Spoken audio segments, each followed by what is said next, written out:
Hello दोस्तों, मैं हूं आईमंता हॉस्पिटल से डॉक्टर श्वेता जैन। जैसा कि आप सब जानते हैं, हमारी हमेशा कोशिश रहती है कि आपको आंखों के बारे में ज़्यादा से ज़्यादा जानकारी दें। आज इस वीडियो में हम जानेंगे कि स्क्विंट सर्जरी में एज लिमिट क्या होती है। तो चलिए वीडियो स्टार्ट करते हैं। भेंगापन या स्क्विंट सर्जरी क्या है, स्क्विंट सर्जरी में एज लिमिट क्या है, बच्चों में स्क्विंट सर्जरी के लिए क्या एज लिमिट होनी चाहिए और एडल्ट्स में स्क्विंट सर्जरी के लिए क्या एज लिमिट होनी चाहिए। बिना सर्जरी के एडल्ट्स में आंखों में भेंगापन को कैसे ठीक कर सकते हैं, एडल्ट्स में स्क्विंट आई ट्रीटमेंट की कॉम्प्लिकेशंस क्या है, क्या स्क्विंट हेरिडिटरी होता है और आखिरी में क्या इस सर्जरी का असर परमानेंट रहता है या नहीं। पहले जानेंगे कि भेंगापन की सर्जरी क्या होती है। भेंगापन का दूसरा नाम स्ट्रैबिस्मस है। यह एक मेडिकल कंडीशन है जिसमें आंख एक ही समय पर एक ही पॉइंट पर ध्यान फोकस करने से फेल हो जाती है। दूसरे शब्दों में यह एक मेडिकल कंडीशन है जिसमें आंख एक दूसरे के साथ अलाइन नहीं होती है। यह डिसऑर्डर बच्चों में आम है, लेकिन यह एडल्ट्स को भी प्रभावित कर सकता है। कुछ हिस्सों में लोग भेंगापन को क्रॉस्ड आई या वॉल आई भी कहते हैं। अब जानेंगे कि स्क्विंट सर्जरी में एज लिमिट क्या होती है।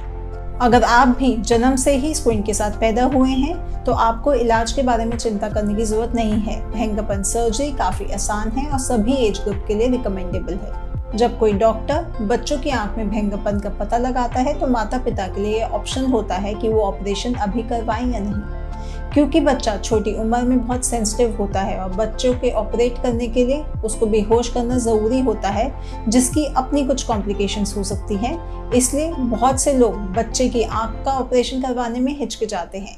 लेकिन स्क्विंट सर्जरी सबसे सेफ सर्जरी में से एक है जिससे किसी भी उम्र में किया जा सकता है। जैसे कि हमने जाना कि स्क्विंट सर्जरी में एज लिमिट क्या है, अब जानते हैं कि बच्चों में स्क्विंट सर्जरी की क्या एज लिमिट होती है। अगर बच्चों में स्क्विंट सर्जरी के लिए एज लिमिट की बात करें तो 4 महीने के बच्चों के लिए भी स्क्विंट सर्जरी सुरक्षित है। बच्चों में स्क्विंट आई सर्जरी करते समय आपको चिंता करने की ज़रूरत नहीं है।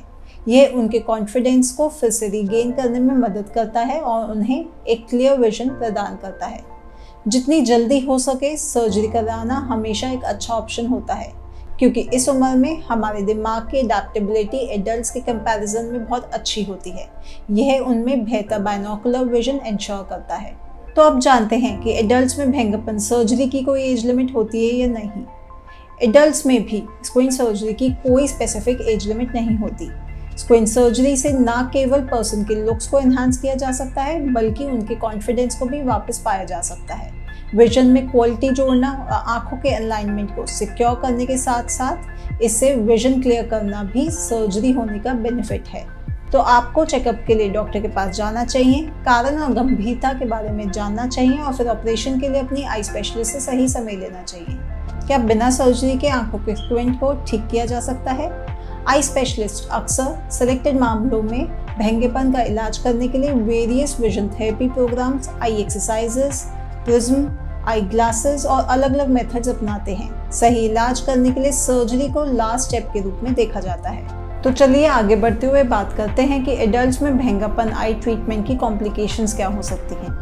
स्ट्रैबिस्मस के मेजॉरिटी पेशेंट का सर्जरी से सक्सेसफुली इलाज किया जा सकता है, लेकिन किसी भी और सर्जरी की तरह स्ट्रैबिस्मस सर्जरी में भी कुछ कॉम्प्लिकेशंस हो सकती हैं। कुछ कॉमन कॉम्प्लिकेशंस हैं अंडर करेक्शंस, यानी कि स्क्विंट का पूरी तरह से ठीक ना होना, या ओवर करेक्शन यानी आंख की दूसरी तरफ घूम जाना।